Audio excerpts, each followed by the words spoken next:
everybody, and welcome to Books Unbound, the podcast where we unbind books to get to their hearts with your hosts. Us, it's Ariel and Raeleen.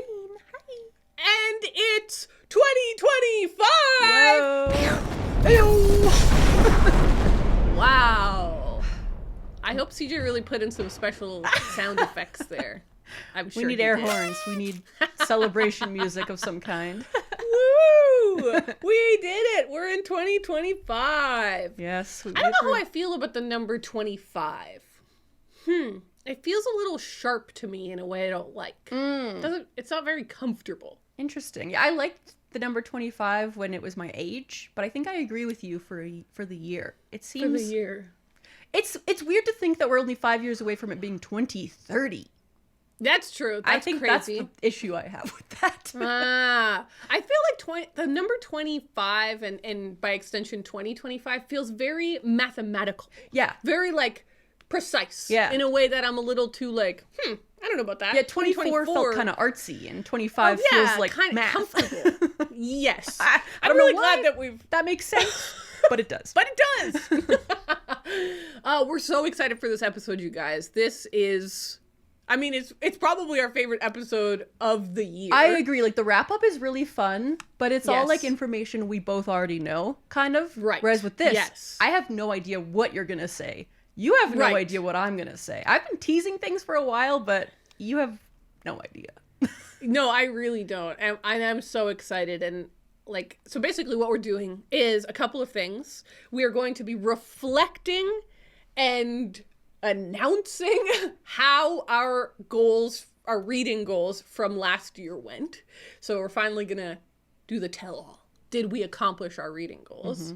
Then we're going to shift into talking about our new goals, our 2025 goals, which is so exciting. But that also includes like the new releases that we're excited about and picking our first book of the year that we're going to read. So there's like some fun little traditions that we do every year.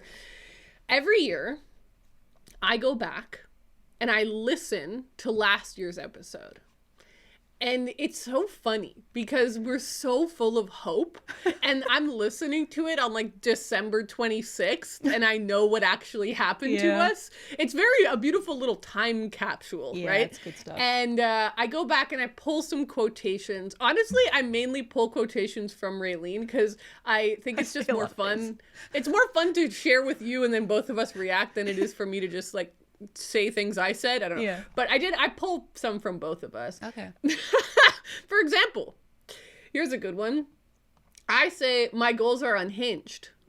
You said, mine are pretty normal. And I say, I think that's for the best, Raeleen, because I'm really setting myself up for failure. It's all cute stuff like that. No, so that's good. we're really looking forward to this episode. Also, like you just mentioned, Raeleen has been hinting things to me for the past weeks, maybe months even. Yeah. And I've got like this vague understanding of what's going on over there, but not a concrete picture at all. And so I'm really excited to finally understand what's going on. And as we were setting up our podcasting equipment, Raeleen was like, hold on, I've got to figure out how to share this screen because I need to show you a visual while I talk. And I was like, oh my God. And then she said, oh, wait, I also have a printout. I created something that I had to print because I'm going to need to keep track of things on it throughout the year. It's like a very visual reading goal. It's not even just a reading goal. It's everything. It's all about it's a life goal. It's a lifestyle change. I love it. I absolutely love it. And I have no idea what's going on. I know. So that will all be revealed, but we're going to start in the past. We're going to go back and we're going to talk about how our 2024 goals went, because that's pretty exciting. And I feel like it makes sense. Logical, chronological. Get rid of the past. Let's go. So I think, would you like to walk us through your goals and tell us how it went, or would you like me to kind of prompt your goals and you tell us how it went? Ooh, prompt me. I like that. Okay. You began by telling us that you had a theme for the year, and the theme was follow your heart. You had a quotation that I wrote down here. You said, I want to start out by saying that my overarching goal is the same goal that I always have. And that is that I want to read more of my unread books that I already own. So this was interesting because I really felt like I had to write it down because you literally said, like, I want to start out by saying this. This is important. You literally were like, I want to start out by saying this, but I think that wasn't like it's okay if this wasn't an actual goal. Do you know what I mean? Because you didn't have like, I wasn't don't think keeping we checked track in of about it. this. It was just kind of like something that I always want to do. Like I always want to try and be better about not buying new books and just like forgetting about all the books I've had for, 7 years that I've been wanting to read. And I think I did pretty well with that. I think you did this as well. Yeah, because like I mentioned in the wrap-up episode, 44% of my reading was books that I bought before 2023. So almost half of my reading was books that I already had before last year. You know what I mean? So they were very much... And 18% was books that I got in 2023, which was still... not books that I bought in 2024. So overall, I do think I did pretty well with that. I think you get this. Oh! I'm giving you a check mark. Oh my God. Love it. Okay, the next thing is going back to the follow your heart thing. Then you went back and you explained what you meant. And you said, I really want to follow my heart. And what I mean by that is I'm very susceptible to people talking about things they love. And I'm trying to be more calm and more in tune with my desires. And you kind of explained that, like, I will talk about a book and then you get excited about it. And so then you go out and read it and you're like, wait, if I had actually thought about this a little longer, I don't actually care about this book. I'm just excited that you're excited. Yeah. Right? So, yeah, please let us, like, extrapolate on your theme, follow your heart, and tell us if you feel that you achieved this. And again, I am going to say, I said this in the last year's episode, I'm going to say it again. All of this is for fun. Our reading goals are for fun. We love reading, and we're nerds about reading, and we're nerds about data. And so we set up these goals every year just to have fun with them. This isn't actually a judgment session, and we get to self-assess this quiz. So I'm never going to be the one that determines if you got it or not. That's up to you. Totally. Okay. Yeah, I feel like in 2024, I definitely was better about that because I was a little bit more conscious of it. But I also still at the same time wanted to let myself be as free as I could be while still like staying within my other goals, which was like stay under 50 books. Keep the average year under 2004. So like I didn't want to be reading too many new releases. And I didn't. Like I don't think I went overboard with new releases. I did read a lot of books that I already planned to read. I did read a few books like with my friends for our little book club. So those I'm like, I don't know how to count that because it's like I might not have chosen to read them, but I'm still happy that I read them because I was having a good time with friends. So I think that that's fine. Yeah, for the most part, I stuck to my guns. Like, I ended up reading 84 Charing Cross Road because of you. I was like, well, whatever, that's fine. Like, I wanted to read it, so it's okay. There weren't too many other books, like, that I kind of strayed from my own desires. So I would say, like, I mostly did it.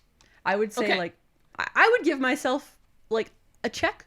Maybe like 3/4 of a check, but We're giving you a check. We're giving you a check. If you feel that you got it, you got it. I do feel like I did. Like it's funny when you hear the words "follow your heart," like it means something different to me now than it did when I said that. Because like now I'm like, follow my heart should mean that I have no restrictions at all. But that's okay. That's not what I set up for 2024, and it is what it is. Okay, you then, interestingly, you didn't talk about your reading goals next. You then talked about your movie goal. So I think we should just talk about that. Yeah. You said that you wanted to do 24 A24 movies in 2024. I think that's my favorite goal that I set for myself. Ooh, interesting. And it ended up being the one I was like most excited about just because I do love watching movies. I wish I set more movie goals because that like it pushed me to watch more of the types of movies that I've been wanting to watch, you know? Right. Because I love A24. For those who don't know, I'm obsessed with A24. They're an independent movie studio that now is like making tons of really cool big movies and stuff, but they just make lots of weird movies. And so I feel like they're making the type of stuff that I want to see. And so in 2024, I made it a goal to watch 24 of their movies, and I did it. I 100%ed that challenge. I near the end of the year, I realized I still had to watch 4, and I was like, "Oh my god, I better get cracking!" And so I dug in and I watched 4 more, and so I ended up doing it. That's awesome. Yeah, I killed it. Do you have a favorite? Was there a favorite that stood out of the 24? Yes. So my favorite was probably Marcel the Shell with Shoes On.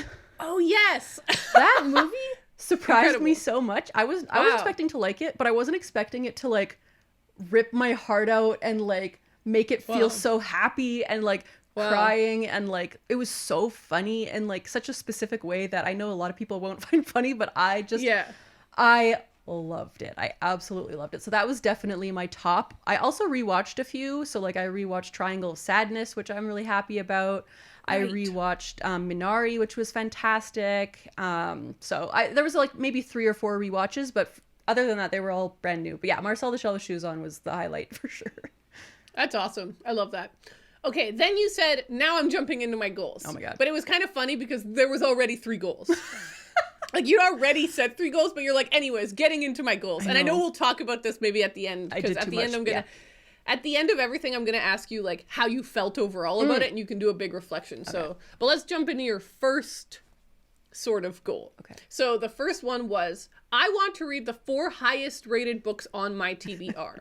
You were calling these fondant potatoes, which you said were apparently very fancy potatoes, but neither of us had ever eaten them, so we didn't know. Yeah, I have no idea. I think they're just really buttery or something. You named 4 books: Sons and Others, In My Own Moccasins, The Cat I Never Named, and Project Hail Mary. Oh, and What My Bones Know.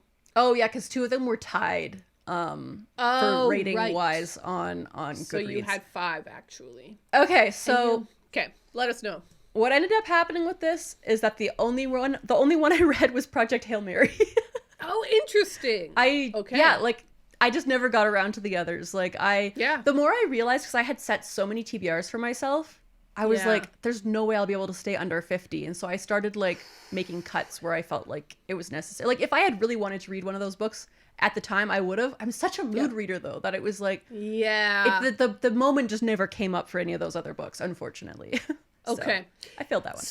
Sub goal number 2. I want to read the 4 lowest rated books on my TBR. And you called these Uncooked Potatoes or Potatoes with No Friends. Okay. Interesting choice. They were Switch, The Nakano Thrift Shop, Boys of Summer, and Sweet Bitter. Okay, and this one, I did a little better at this one. I tried to read the Nakano Thrift Shop and DNF'd it, so knocked that one off my list at least. But I did read Sweet Bitter. It was the first book I read last year, so... And you liked it. I did. I really liked it. I actually think about that book a lot. I'm like, I think I liked it more than I thought I did at the time. But I didn't read the other 2. Ooh! Didn't even attempt it. All right, the next goal was I want to read the 4. You did have a real 4 and 24. I got really excited about the 4 thing. I got a little too excited about it, some might say. It was my downfall, but that's okay. Okay, you said, I want to read the 4 oldest books on my TBR. Those were The Queen of the Tearling, Anna Karenina, and you said, this is my one giant scary Russian potato.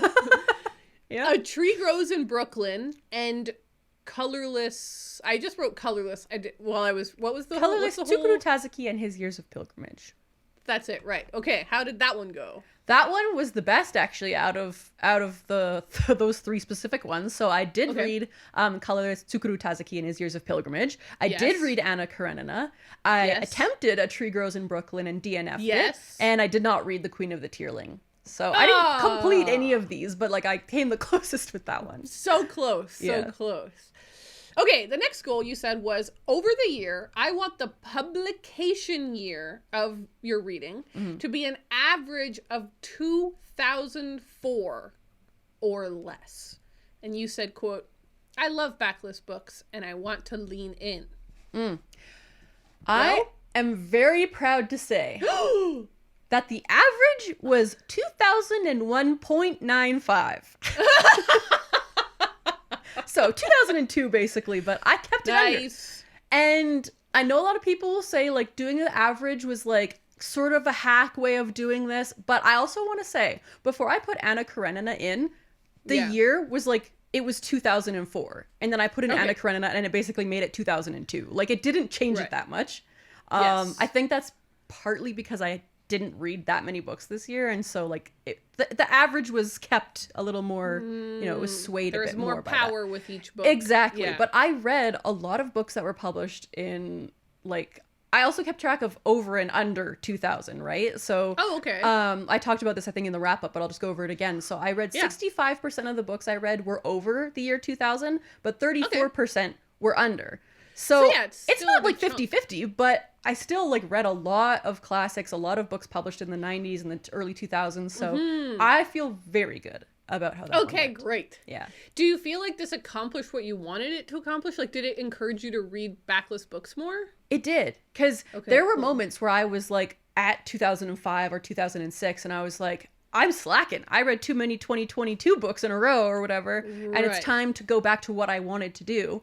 And it was good because I truly did want to do that. And I still want to do that. I still want to keep reading backlist books and try to not just be swayed by Instagram and my friends telling me that, this new release is so good. Like, I do want to keep doing that. Just maybe not in such like a regimented way, but yeah.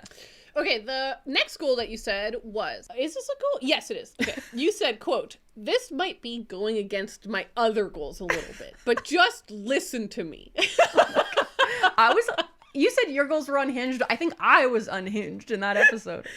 You said, this is another life goal tying into a reading goal. Okay. I want to read less than 50 books in 2024. I want to live life more fully. I want to get outside and roller skate. I have other aspirations that I've been neglecting because all I want to do is read. But then you said, it's tough because I have a list of 24 books I want to read. Exactly. So if I stray from that too much, it's going to get kind of sketchy. Those were all of that. That was the feeling around this goal. How did that go? Well, I only read 43 books. Woo!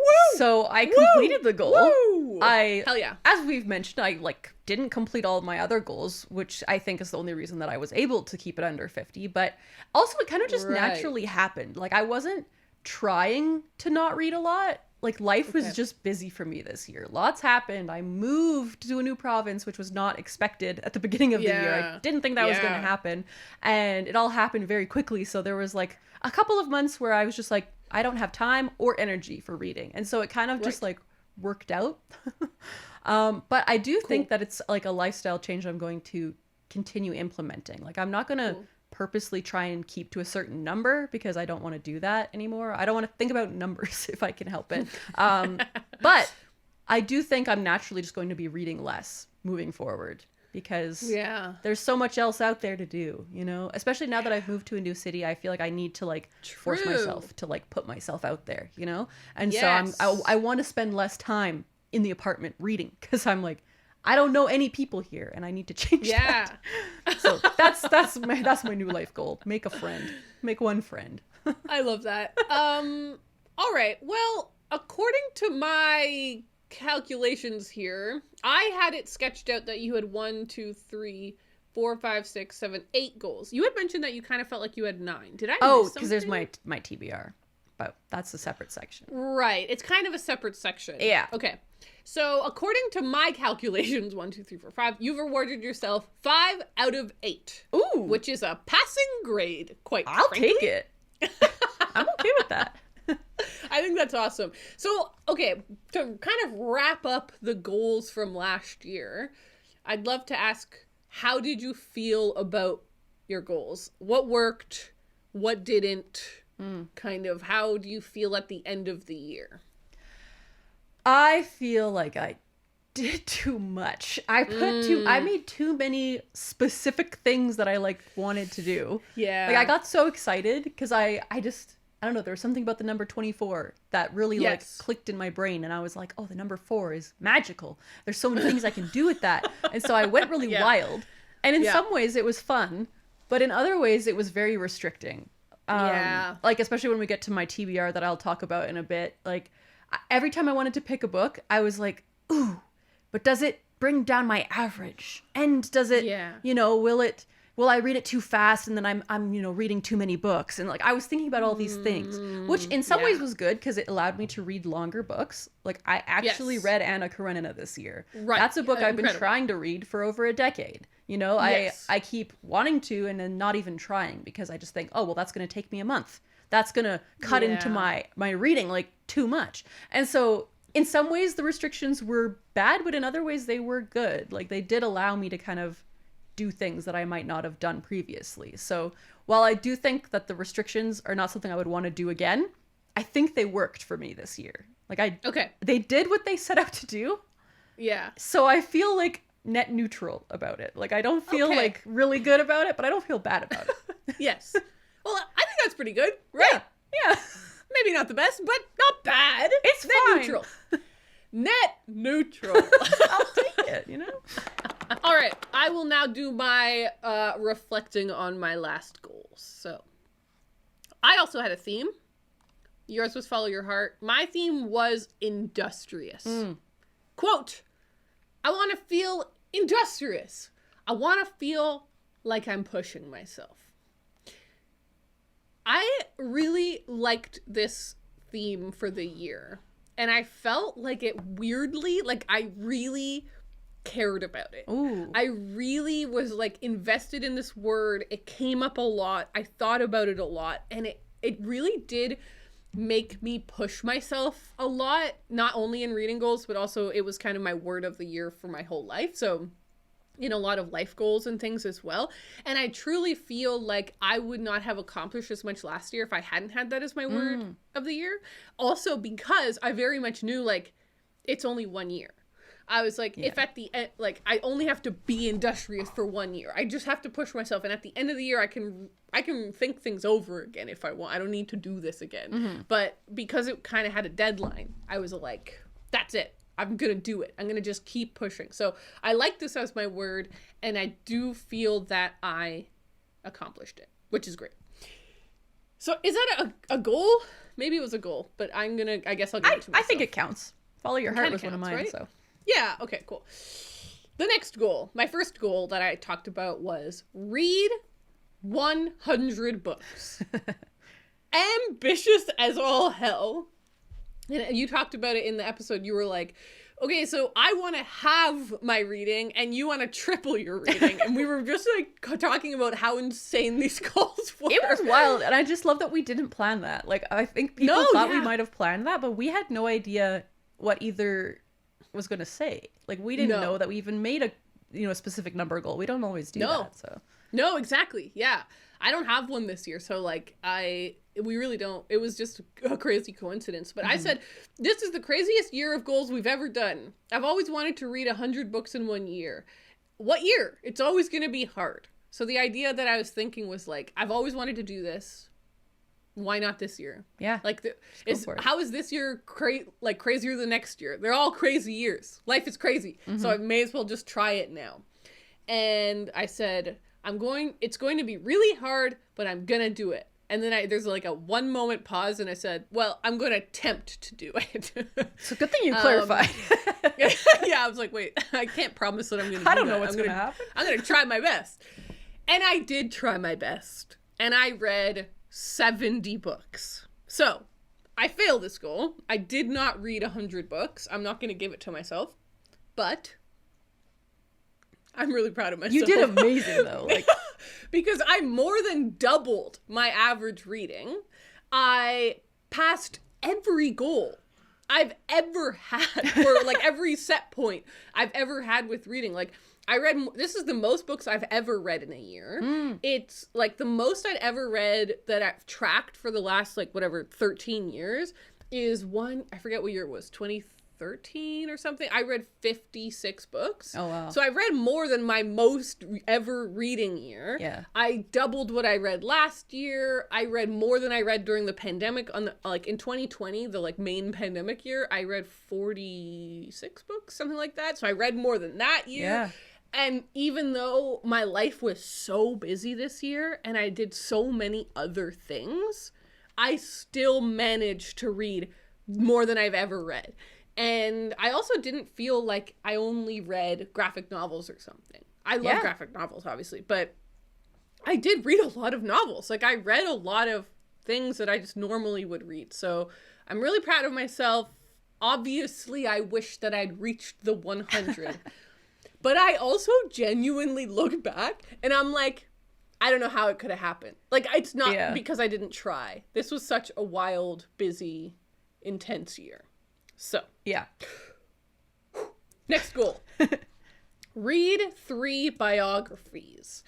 And I said, 3rd time's the charm. Oh, I didn't remember that this was the 3rd time setting this as my goal. I thought it was the 2nd, so that's funny. So did I. I listened to the episode and I was like, I didn't realize that I'd been setting this goal so many times. Yeah. But thank God I finally did it. So I did, in fact, do this.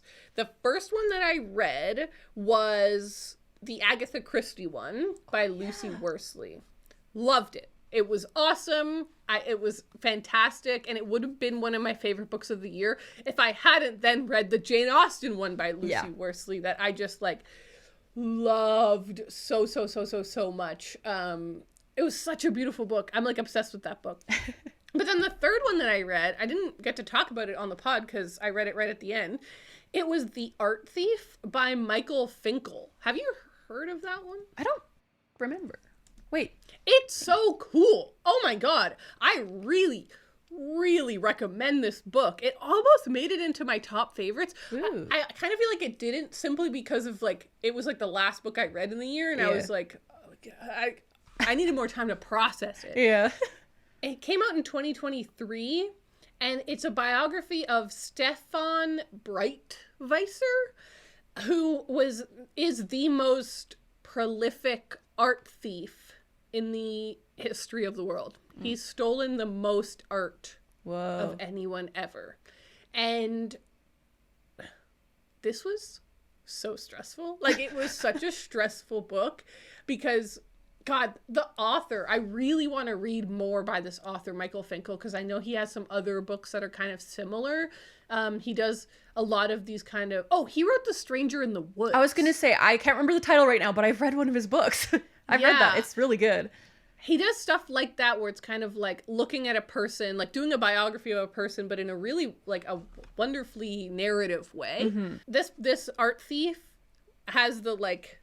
thing, like, his fun fact is that he's stolen the most art, but the other fun fact about him is that he never ever sold any of it.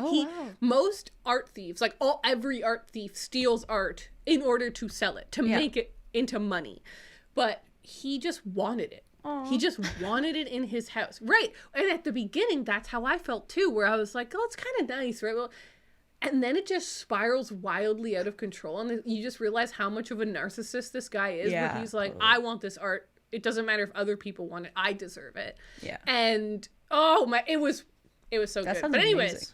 Back to the list. You did it. I did it. Woo! Oh my gosh. I didn't know you were going to accomplish it because I didn't know about that book. So in my head, it was like you did 2 out of 3. You came so close. So I'm really glad that you did it, baby. That's awesome. I did it, and I feel really, really happy about it. All right, the next goal.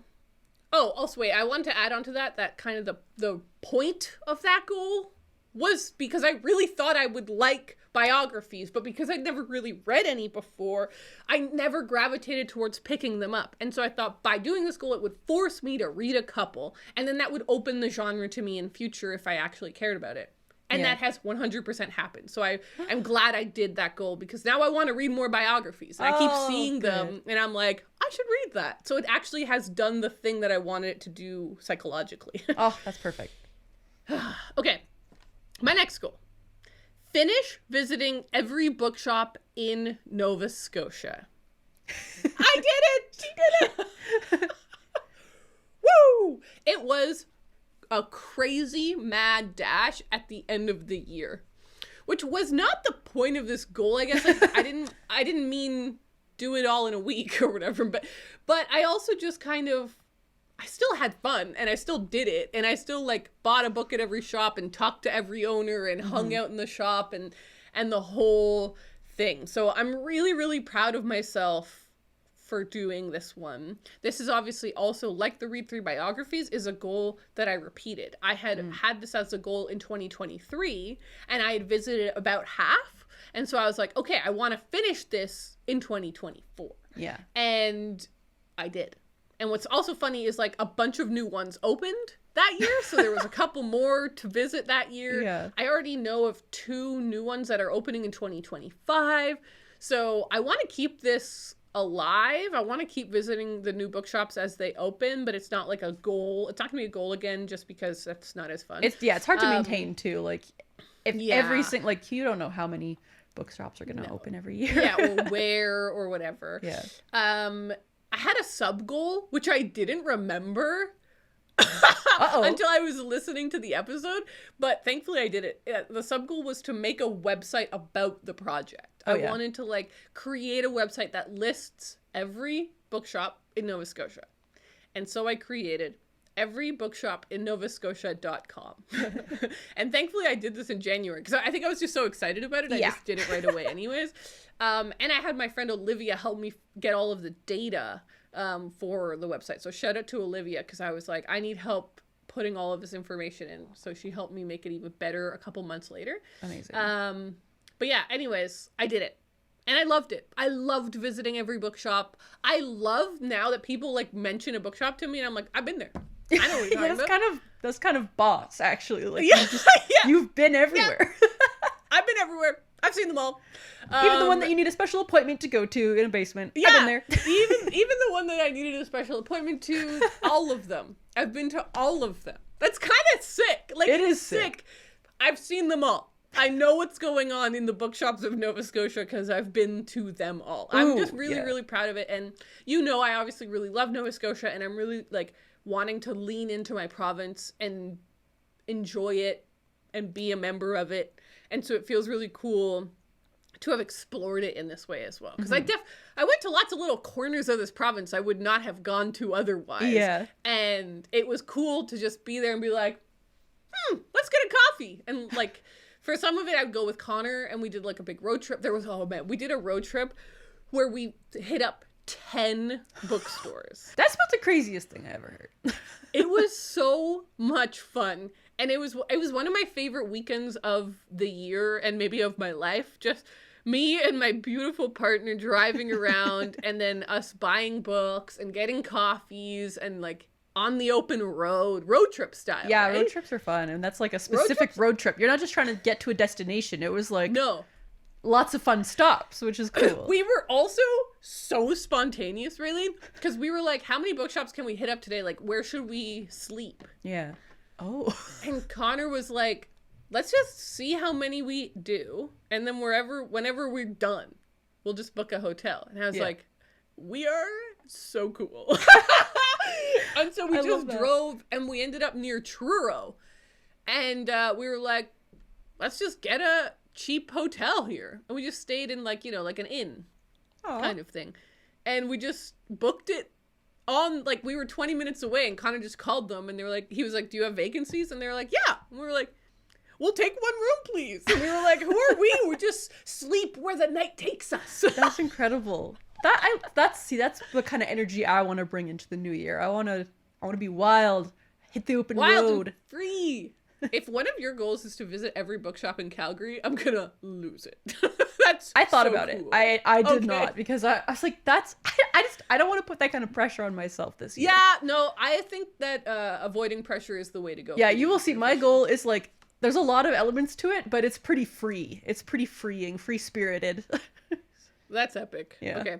My final goal of the year was to build and operate a mobile bookshop.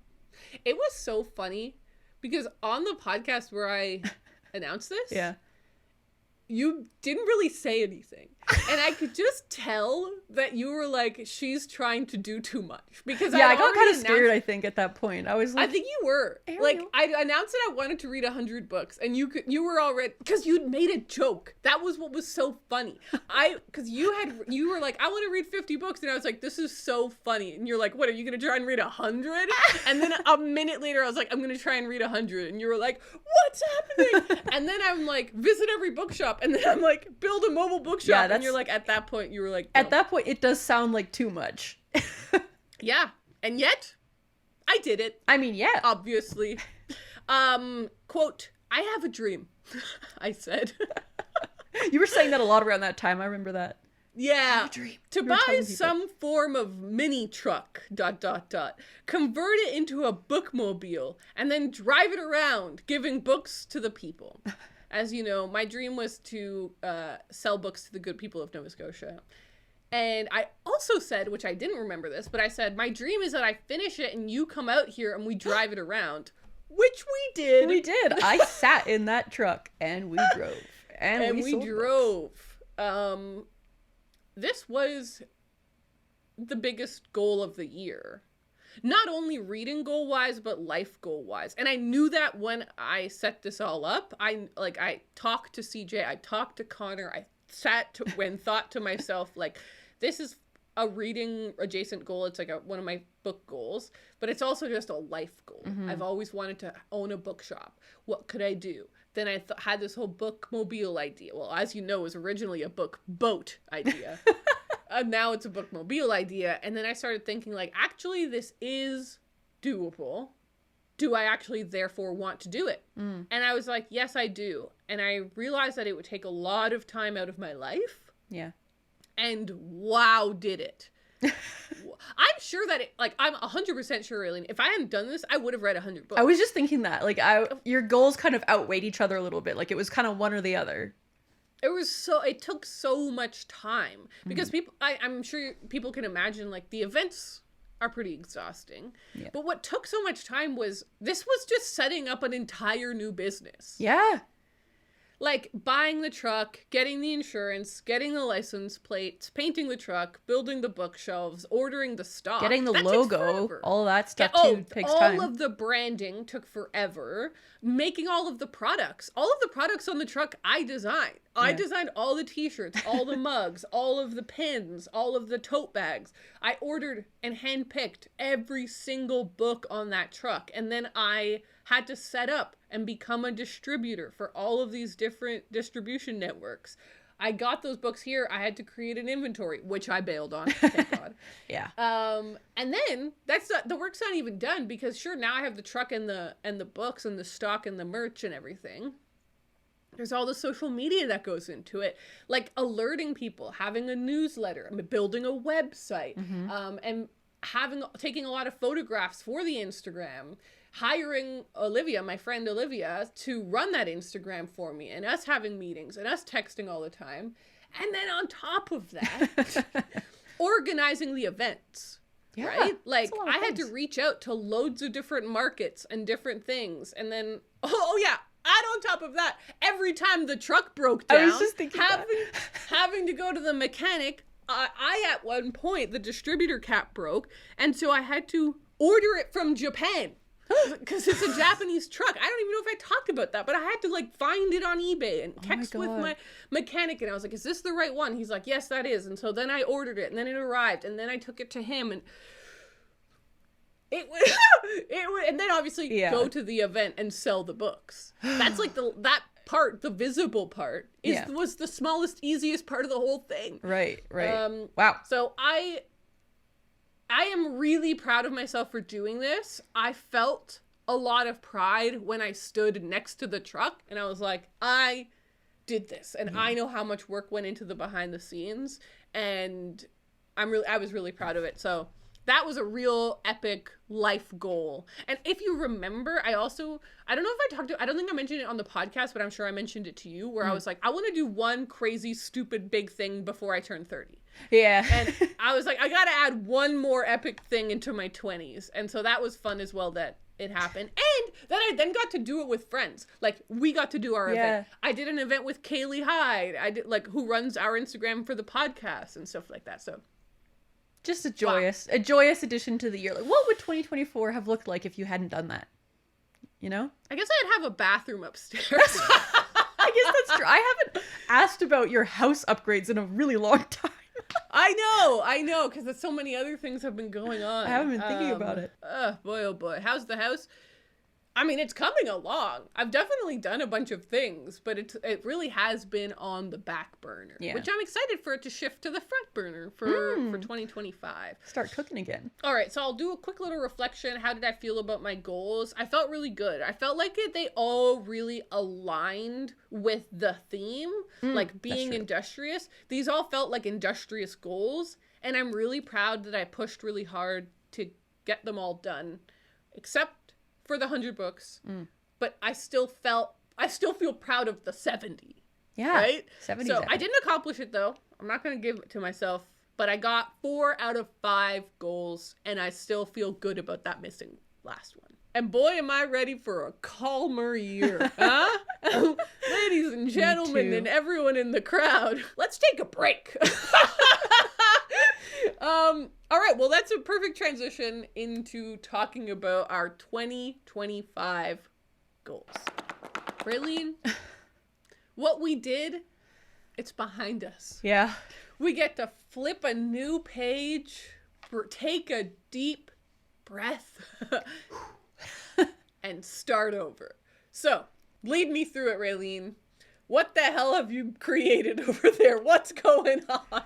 Okay, so first I want to talk about like my thought process on how this all kind of got started. So as I mentioned, like I felt like my goals in 2024 were quite restrictive. And so I started thinking like, what's a way I can still have reading goals? Because I don't want to come here and be like, I have no goals. That's my goal for 2025. And so I started trying to think of ways I could reframe it in my mind.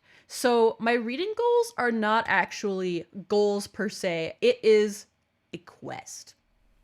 I wanted to go on a journey. Instead of having a destination I'm trying to reach, I have a journey I'm trying to go on. Oh! That's the way I was trying to frame it to my own self.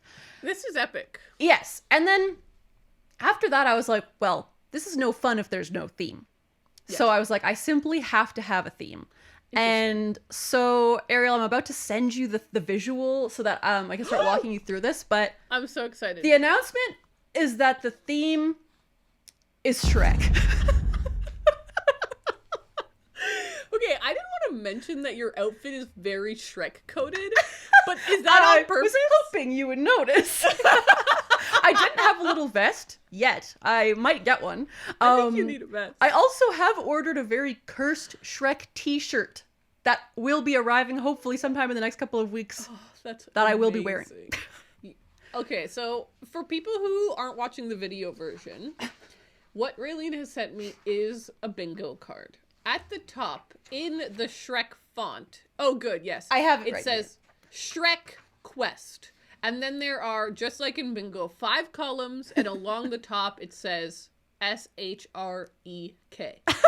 Shrek. In the middle, the free square is Shrek.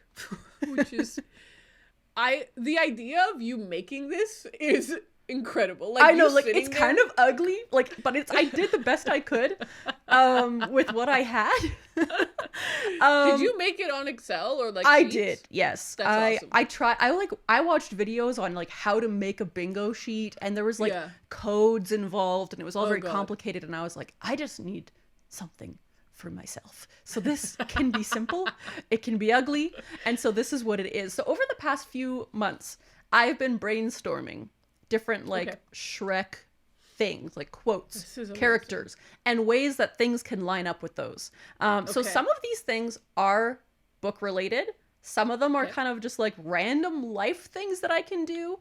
Some of them, but a lot of them are bookish. So I'll just kind of walk you through my bingo card. Because I'm avoiding reading any. Okay. I'm averting my eyes. Okay. So first of all, I just realized too that this is 25 squares, which is kind of perfect for 2025. I didn't even notice that when I was doing this.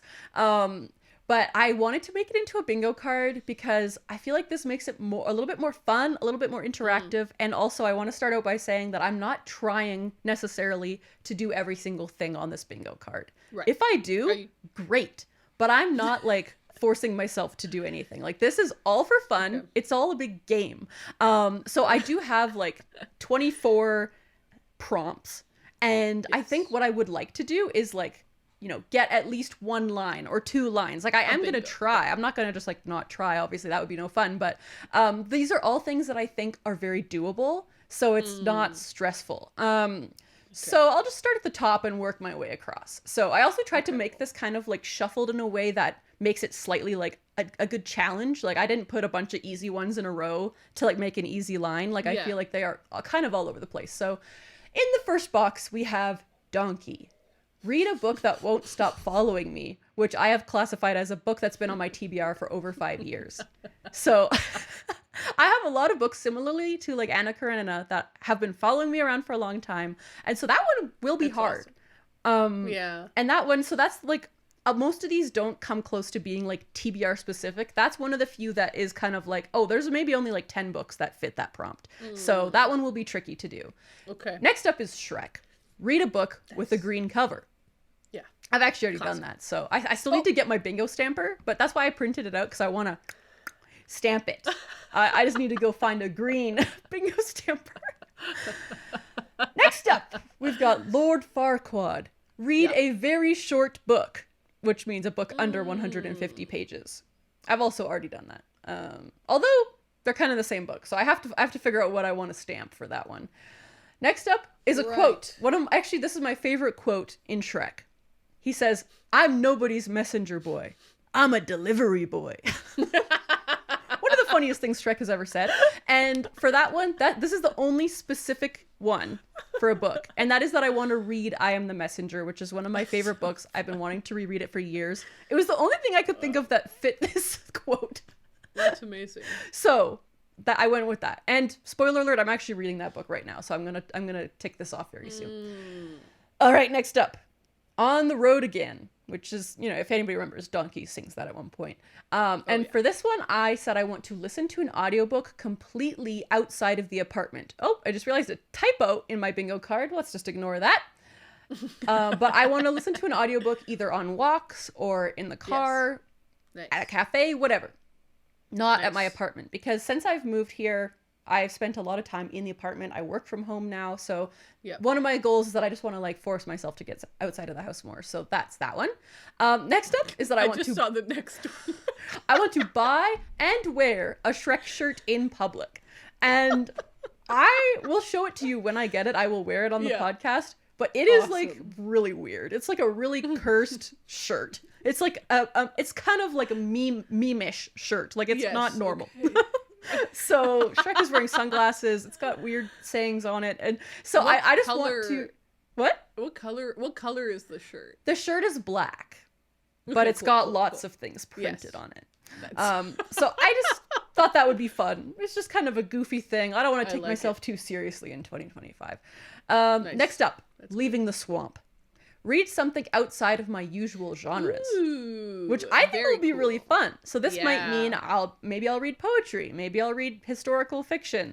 There's lots of genres that I don't really touch on ever. So I'm excited to see what that means for me. Next up is But You Gotta Have Friends. And for that one, I want to buddy read a book, which will most likely mean buddy reading a book with you. So we have that to look forward to. I'm going to keep pushing it this year. Sometimes we say we want to buddy read stuff and then we don't. But I'm like, this year, I'm going to make sure that it happens at least once. And then next up, I want to watch all 4 Shrek movies. That's an easy one. Without saying. I could definitely do that. And this one is actually fun because I have only seen the 3rd and 4th Shrek movies like once or twice. Like I was gonna ask, which one's your favorite? Probably the first one. I do love the first Shrek movie. And in preparation for all of this, I haven't rewatched Shrek. Like this is all just off the top of my dome. So I knew you were gonna say dome. I knew it. I just knew it. The top of my bald ogre dome. All right, next up, Stargazing with Donkey, which is just that I want to read a sci-fi or dystopian book. So that's another like genre I don't touch on very often. So I thought that would be fun, and it works because I just got the sequel to The 3 Body Problem. So that's kind of why I got that also. I'm like, it's time to read this. And then next up, Shrek 5, which if you guys don't know, Shrek 5 has been announced. They are making another Shrek movie. Oh, it's probably not going to come out for like 4 years or something, but it has been announced. So for that one, I want to read a Shrek 2025 release because the number 5. So yeah, thought that was pretty good. Did you just say read a Shrek 2025 release? God, I might have. I have no idea. I think you just said that. Did you mean new release? No. That's so funny. I just want to read a new release. That's all I was trying to say. There is no Shrek book that I know of. I was like, wait, does she want to read a Shrek book that's released in 2020? The amount of like Shrek that has been living inside of my brain, like so awesome. Every time I like talk, I just like Shrek comes out. So sorry if I say Shrek where it doesn't belong. I hope you do it again. That's amazing. I might. That's I just might. Okay, the next prompt is The Three Little Pigs. This is a hard one. I said I want to read a trilogy or a series. That is a tough And that means like start to finish. So I can't count the 3-body problem for that. I also am going to try not to double up on any of these things. Yeah, I want ask. Each one needs to be its own separate thing. And I've left space on those squares where I can like write in the books, so I have to kind of stick to it. Cool. And then as you mentioned in the middle, there's a picture of Shrek. He's the free space, but I did also kind of have like a prompt for that one. And that is that I want to read like an ogre, as I'm calling it, which is to not care, to do whatever the hell I want, because Shrek doesn't care what people think. And I want to be like Shrek this year. Wow, that's awesome. So yeah, I can't tick that one off if I am not living like an ogre. So I've got to do that. Incredible. Okay, next up is Prince Charming. Read a book with an unlikable protagonist. He's pretty unlikable, so I thought that made the most sense. This next one is tough, but a lot of people have been screaming for it. So the next one is called Shrek the Musical, and what that means is I need to finish my Shrek song. Oh, yes! Because I've been talking about it. I have not worked on it at all. For people who've been like wanting an update, I started it a while ago and then I kind of like got overwhelmed by other things and just like didn't finish. Because I also don't know how to make music still. Like I haven't learned how to use the programs and I don't have like technology. So I need to like learn how to do it first and then get started. But by the end of the year, like that's one that I really, really want to do. If I don't do that, I will be sad. So I'm hoping to accomplish that so I can share it with you guys at the end of the year. So you're going to quote me on that next year and hopefully I can deliver. Next up is Far, Far Away. For this one, I want to discover 3 new cafes or libraries to read in. Cute. So that's another one that ties into my get out of the house goal. Next up, ogres are like onions. They have layers. And this one is tricky and I won't be able to like manufacture this. I want to read a book that surprises me in some way or another. Like I want to read a book that I'm not expecting to like and then I love it or something like that. So it's going to be just something that's going to have to happen naturally and will just, come from reading a lot, I think. So hopefully that'll work. Next up is Going Back to the Swamp, which is that I want to reread an old favorite. Nice. I really want to reread lots this year because there's so many books I've been wanting to reread for years and years and I just never do. So that one is a big one for me. Next up is Mongo, which for those who don't know is the giant gingerbread man. Who I think he's in Shrek 2. I can't remember. Yeah, he's in Shrek 2. And for that one, I want to read a very large book, over 700 pages. Wow. Yeah, that felt like a good number. I was like, that's definitely a big book. So yeah. Next up, I just want to craft something Shreky. That could be something from crochet. That could be a cross stitch. It could be clay. I don't know. Like, I just want to make something that's Shrek themed. Maybe that I can like put on my bookshelf to remember this year. I want to commemorate this year with something. Okay, we're down to the last row here. So Fiona's Curse is next. And that's another tricky kind of TBR-ish one. I want to read a book that I meant to read in 2024. And as we'll, like I read most of the books on my 2024 TBR, but there are a few that I didn't get to. So I want to force myself to read one of those. Next up, Dye My Hair Green. I already did that. So I stamped that one. That was one I've been thinking about this for a while, you see. I've been thinking about this for a while. Next up is Puss in Boots. And for that one, I said I want to read a cat book. Nice. As you'll remember, I didn't read any cat books last year, so it's coming back. It's coming back. Nice. And then next up is another quote. And in the morning, I'm making waffles. And for that one, I want to read a chef or a restaurant book. Pretty cool. Pretty cool. Good. And then the last one, True Love's Kiss. Read a book by a favorite author. Beautiful. I think it's beautiful. So that's Shrek Quest. I'm going to be talking about Shrek Quest a lot throughout the year. So like, remember it. Don't forget it. It's really important to me. It's my new lifestyle. Should we make this PDF available for people if they want to Absolutely. do it? Absolutely. Like, I know that this is very, like, me specific, so I totally understand people not wanting to join. But if you want to join, like, please hop in my little onion carriage and go on this quest with me. Awesome. Well, I will upload this to the website then, and we will link to it on in the description and everything. This is incredible, Raeleen. This really goes beyond every expectation I ever could have had. Yeah, like, did you think I was gonna do this? I did not know it was going to be Shrek themed. I thought it was dropping lots of hints with being like, green. I'm gonna dye my hair green, and it's gonna have to. And you see, that was a red herring because I've wanted you to dye your hair green for like 6 years. So I just thought it was. That's true. But you know what was funny? Yesterday we got together and recorded another episode, and my hair has like newly been dyed green, and Ariel was like, "Wow, it's giving Shrek. It's very Shrek." And then this morning I woke up and my hair had dyed my neck green, like just from pressing up against it. And I told Ariel this, and you just said the Shrekening. And so like, yes, it was funny that like Shrek was already on the mind. So Shrek was on my mind. So when I opened this, I was like, I understand. It all made sense. I did understand. And like instantly. I do talk about Shrek a lot. Like the people in the Discord, people are always sending me Shrek stuff. Every time there's an announcement about something. You know, Lush had a line of Shrek bath bombs this past year. I think people were telling me about that. Like, it's part of who I am. I don't know. I've like adopted Shrek into my personality, so it just makes sense. It was the next logical step.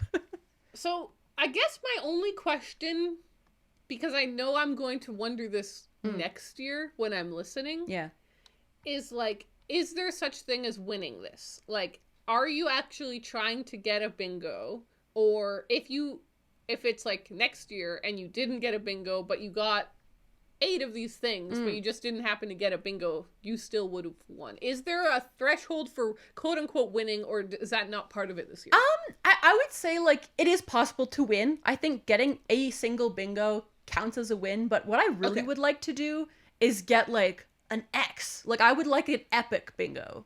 Okay, so I think I can work with that's what I want. I want some kind of epic bingo. And like I said, I kind of arranged it in such a way that I'm like, oh, getting an X will be hard. Like that'll involve doing some really tricky things that will push me. So I do have I do have the spirit in me to like push myself. I'm not just like trying to relax all the way, but I'm not going to be mad if I don't get a single bingo, you know? Like if I stamp off 10 but they're not in a row, that's great. I still did awesome. Okay, gotcha. I think I understand. And really that's just for future Ariel. Yes, of course. Who's listening to this at the end of 2025 and I'm like, Shrek? What now? Yeah. All right, well, my goals this year are so different than my goals last year. Wait. Let me rewind a bit there. I would like to start actually by saying, good luck, Raeleen! Unofficial good luck to you, and I am excited to follow you on the Shrek journey. And it's a quest, right? It's like I'm just gonna be like on this all year long. I'm gonna have this little bingo card like taped to my wall. I'm not gonna stop thinking about it all year. I think it's just awesome. So good luck. Thank you so much. All right. Okay. Now my goals are extremely different from last year's because basically I need to tone it down. I'm really glad and proud of what I accomplished, and now I need a break. Yeah. And so I was talking to CJ about this. I was like, I feel like my goals are not as exciting this year. And he's like, that's just because you're comparing them to some of the craziest goals you'll ever do. And I was like, you're so right. And he's like, every year doesn't need to be a banner year. Yeah. And I was like, thank you for saying that because I need a break. So my goals they're a lot smaller than last year's, but I'm very excited about these these goals. And I have 5. Ooh. The first goal is hey, you have 25 squares? Yeah. For 2025? I have 5 for 25. It's I don't beautiful. know. There's something there. Maybe we judged the number 25 too harshly. Yeah, we like it a little bit. All right. The first goal is this is my biggest goal of the year. This is going to be like the thing that I'm mainly focused on throughout the year. Read every novel by George Orwell. Oh, that's cool. Yeah. Yeah. And I'm going to include... Okay, I said novel, but what I actually have written down here is read every Orwell. Okay. I need to make a list and determine what this list is, and I will make this list and have it ready for next week when we record. But basically, it's a little messy because he has like a list of novels, but then he has like hundreds of essays, and he has like a lot of accoutrement. Mainly it's these essays and journalism and stuff. So I've got to figure out if that's part of the goal or not. And I also kind of feel like reading some Orwell related books, like a biography of Orwell and stuff. So I'm going to kind of create a Orwell list. But the main one is really the novels. Like that's the core that I really want to do. And this is really interesting because I have for over a decade, since I was 16, said that George Orwell is my favorite author. And that's the truth. I love George Orwell. Every time that I read his books or his writing, I think to myself, wow. I really, really love George Orwell. And I haven't read that many of his novels. Like, I've read Animal Farm, 1980. I've read Animal Farm like 12 times. Animal Farm is done. 1984, I've read like 3 times. And I've read Keep the Aspidistra Flying. Those are all the novels I've read. Wow. You see, but then this is the other thing. I don't just mean novels. I guess I just have to read all his read books. Every Orwell book. Yeah, because obviously I want to read down and out. And a lot of his books are nonfiction. So let's just write this goal as read every Orwell book. I think I was avoiding them. It's like the biggest mashed potatoes for me. Yes. Because I care about them so much. I really want to love them. I'm really excited about them. He's my favorite author. I put too much expectation on it. And there's always that feeling of like, I don't want to run out. He's dead. So there's only these ones. But you can always reread them. I'm over that now. I can always reread them. And I'm over it. I'm at a point now where I'd rather just really know all of his books and know what it's all about and be able to talk about them all and see how they all influence each other. Yeah, like you love him so much it would make sense for you to be able to speak on everything he's written, you know? Yes, exactly. I love that. And so this is the year of Orwell for me, which links to my second goal as well, which is to visit an Orwell site. Ooh. This year I got to do a lot of fun literary things, like go to Bath for the Jane Austen Festival, and I went to Prince Edward Island for the Anne of Green Gables pilgrimage that I worked on. And I really enjoy like literary travel. And so I think it would be really, really cool to visit an Orwell site. I wonder if there's any in Canada. I mean, I'm sure there isn't. That should be research I do. I wonder if had he ever gone to America? Yeah, I don't know. You see, these are the reasons why I need to read everything. I visited a couple Orwell sites. I've been to his statue, which is where he worked at the BBC. I've been to his grave, actually, which is in the middle of nowhere in England. I went to some sites of his in Barcelona, but gotta pick something cool and go and visit it. And I'm leaving this one really wide open. Just an Orwell site. Yeah, it could be anywhere at any point. Yeah, that's cool. Okay. The next goal. Read 3 books set on boats. You do have a lot now. I do. So the book does not have to fully be set on the boat. I was thinking about this. Like, if they step off the boat, it's still a boat book. It still counts, yeah. Yeah, but like the boat needs to mainly the book needs to mainly take place on the boat. Okay, this goal it's funny how I kind of got to this goal, Raeleen. Okay. Basically, I started by being like, I want to read like Nova Scotian authors. Oh, yeah.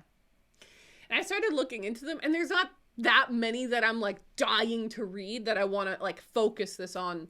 There are some, but like not that many. And then I was like, okay, well maybe I'll open it to like Atlantic Canada. And I start looking, and I was like, okay, really what I'm excited about is just like the concept of a maritime book, like books set at sea and like fisherman culture and stuff like that.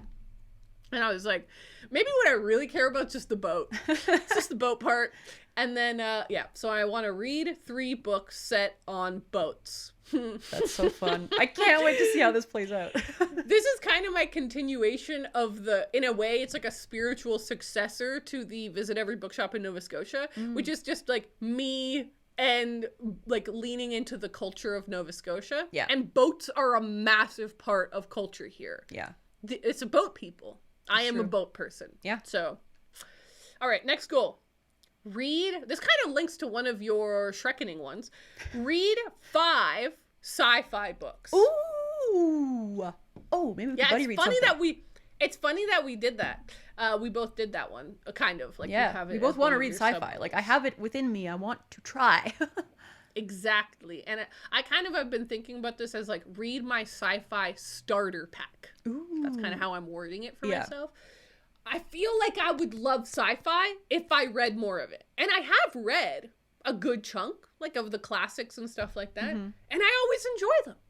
So I just want to read more of them and discover this genre more in the spirit of the Read 3 biographies goal, where I'm just trying to open myself up to a new genre that I actually, when I think about it, logically think I would really enjoy. Nice. And my final goal, this is a cool one. It's a little controversial. Oh. I would like to rebind a book. Cool. Oh my god. I think this is really cool. That's sweet. So, this was inspired because of this. I've started reading, I think, basically I need to do a little more research, but I believe this series, which is the Collected Essays, Journalism, and Letters of George Orwell, Volume 1. This series, I think, is how I'm going to read his essays. So I started reading this. And then pages started falling out. Oh, no. Okay? And the spine is broken in a bad way. Yeah. There's good ways to break a spine, and then there's bad ways to break a spine, and this is the bad way because it means the pages are falling out. And I was like, God, that's a shame because this book, like, otherwise is in great condition. Like, the pages are in really nice shape, and the text is really a nice... Did you hear that? It just broke. Oh my god, he's breaking as we speak! Live on camera, this book is broken. It's this glue. They used bad glue. So basically, I was like, well, this sucks. How... And I have another book. Do you remember I have... God Bless You, Mr. Rosewater is like this. It's completely broken. And I was just like, actually, how cool would it be if I fixed it? Like, I could just fix this. How would I fix this? Yeah. And it's an interesting experiment because these are not signatures. How do I put this? They're not folded. These pages are not folded. Like they're not like folded and like sewn together like some books have. Yes, it would be much easier to fix if these pages were folded, but they're not. They're just tipped in and glued all on the spine. Yeah. And so once that glue becomes brittle through age, because this is from 1979, it's now falling apart. And I thought, I can fix this though. There must be a cool way. And I start thinking on the techniques I know from bookbinding, and I was like, maybe I would do this, maybe I would do this. And I was like, I bet you there's videos. And of course there are. There's videos and and I was like, that would be such a cool project to restore a book and give it a new cover and a new life. So I don't know if it will be this one or the God Bless You, Mr. Rosewater one or something else, but I am going to try and restore a book this year. Oh, that's so cool. I must say, all of your goals are cool, but that's the one I'm most excited for. Ooh, interesting. I'm excited to see how that works out. I'm really excited myself. So, to myself, I say, good luck. Good luck to you, friend. And those are our goals, which is so exciting because these are the things we're going to be checking in on and striving hard for in 2025, which is really beautiful. I do want to talk for a second, Raeleen, if you'll allow me, about the book truck. Oh, sure. Yeah, the people are curious, I'm sure, and I'm curious too. Yeah, I've been getting a lot of questions about the book truck, and a lot of people who are like, Ariel, I wish you would announce the event sooner so that I could plan to come to them from far away, etc. And so I basically want to say a couple of things. One is that I'm really grateful to everyone who wants to attend events and stuff, and I'm sorry that I can't give more notice than I do. It's basically because like a lot of these markets don't open up until a month before. Yeah. And so I just apply to them when I can. But the second thing, and this is weird timing and everything, because I get that I just did the book truck last year, But the second thing is the book truck is not going to be that active this year because I'm getting married. And I've just been thinking about how much work and time and effort is going to go into the wedding. Yeah. And that I don't want to stress myself out also doing book truck events when I'm planning this other event. And I'm also just very exhausted and having to rethink some things with the truck. Mm-hmm. There's been mechanical issues is another part of this. So I just gotta rethink things, and I don't want to feel pressure to like do a bunch of events. Yeah. I don't know. Basically, I'm not sure. This is like we're in this beautiful week between Christmas and New Year's where I do a lot of reflecting on the stuff that has happened and what I want to do next. And I'm not exactly sure what is next for the book truck. It's not dead. Yeah. I'm not killing the truck project, but I'm not exactly sure what the investment is going to be for it next year. Okay. And so I just kind of want to put that out there. I'll let you know as I know, right? I'll post all over and yeah. So I just thought I would add that there. No, that's good to know. I was getting questions. All right. Let's now talk about our TBR. Every year for the last 5 years, we have set a TBR at the beginning of the year. Yeah. So basically we would say, this is a list of books I want, and here's the theme. We would always pick a theme. And we would try and read those books throughout the year.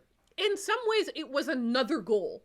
But for some reason, we had it kind of compartmentalized to a different section. Yeah. Goofy. Your goal last year was called 24 in 24. And you said everything about 24 has to do with the number 4 or 24. Every single goal includes one of those numbers. I am going to read 24 specific books. My note here says she didn't list them. It was a secret, but I did make a TBR on our Patreon so people can go back and check that this is true. These are the books that I said I was going to read. You did list 4 of them as the ones you cared the most about. I already know I didn't read those 4. Or not all of them anyway. Wind Up Bird Chronicle is definitely on that list, wasn't it? No. Oh, okay. Whew. I think you did better at this than you think you did. Okay. The 4 you listed were the Nakano Thrift Shop. Mm-hmm. You DNF'd. Mm-hmm. Only Child. Read. You read. Eggshell Skull. No. That was like my number 1 book I wanted to read in 2024, and I didn't get to it. You said that this could be the Know My Name of this year. I think I'm pushing it into 2025. I do still really want to read that. And then you said Boy Swallows. I don't know what that is. Boy Swallows Universe. Boy Swallows Universe. Did you read that one? No. So the interesting thing that happened this year is I became a lot more free with DNFing and knowing when to let a book go.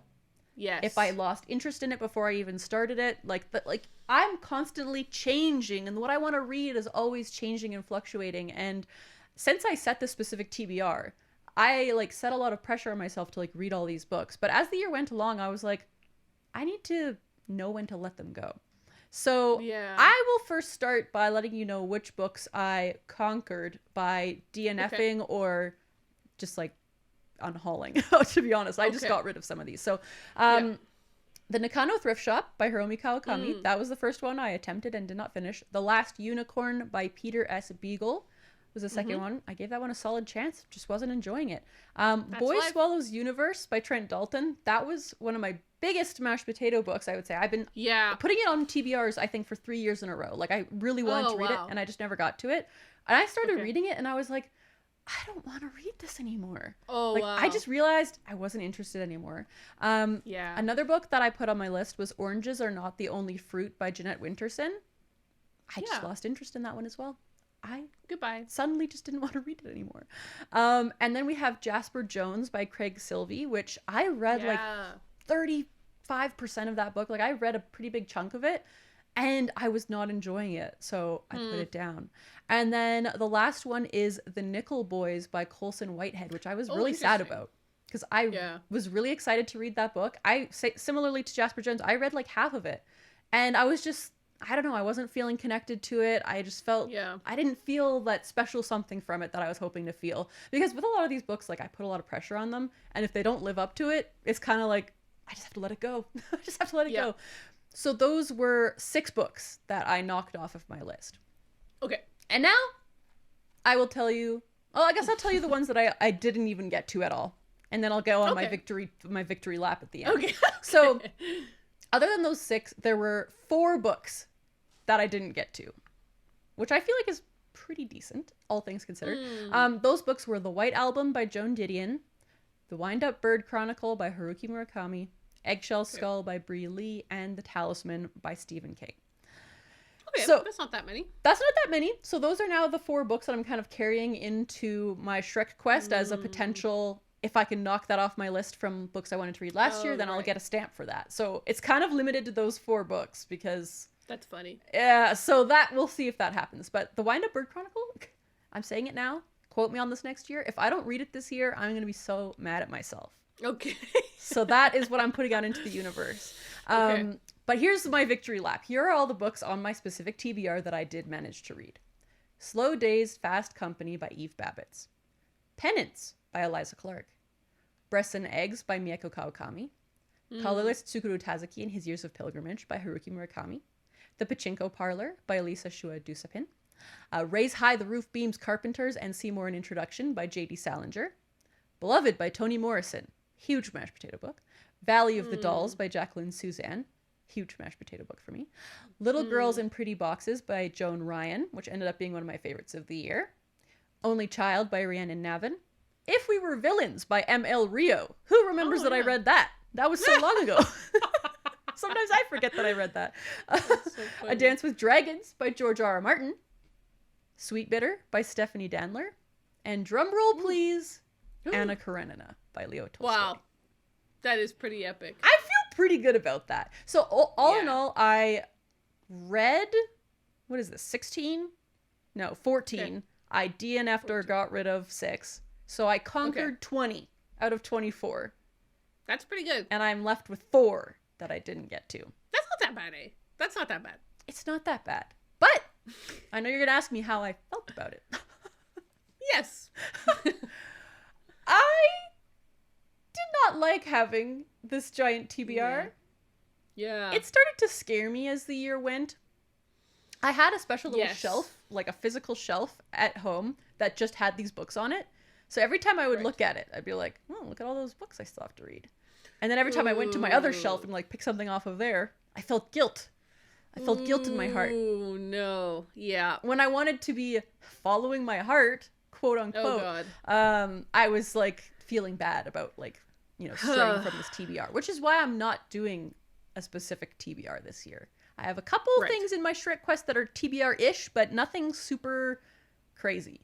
It was just too much. But in some ways, I did like the guided reading a little bit, because what I also did with this specific TBR is I chose, I think, 50% books that were like under the year 2000 and 50% books that were over. So if I had read this whole TBR, I would have like easily completed that goal of staying under 2004. Like that was part of it. I like crafted it in such a way that there were lots of classics. And a few of the books I didn't get to were like from 1979, 1994, 1984. So like I could have done better at that goal if I had finished this, but yeah, it was a bit too much. But it was a fun challenge. I'm glad that I tried it once and now I never have to do it again. Because like as we go higher in years, it's just going to get harder and harder. Like 25 and 25, 29 and 26 and 26. It's just it's getting to a point where it's a little out of control. Like this would have been easier in 2012, you know? Yeah.